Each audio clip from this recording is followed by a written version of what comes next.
I know one of the things as a baseball strength coach that I've struggled with for a long time is, do we really want to overhead press our athletes? And I've gone back and forth on this a lot over the years, but the thing that I keep coming back to is we play in this plane. We want to be strong in this plane.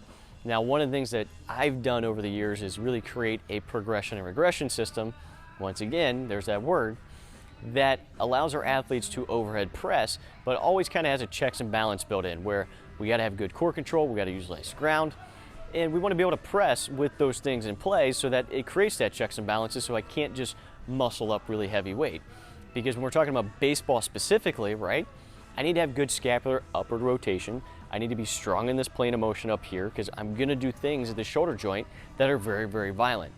So that's what I've come back to is we do want to overhead press with our athletes, because if we don't overhead press, we're kind of just exasperating this downward depression that we're getting in the shoulder because we're never really allowing it to upwardly rotate. We're not playing up overhead in the weight room. We're just letting them throw a baseball repeatedly.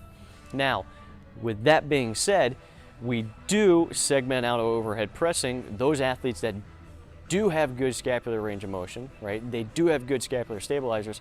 We'll let them use the dumbbells and go through that progression. Those athletes that have poor scapular movement, poor scapular strength, we'll start them out with the landmines.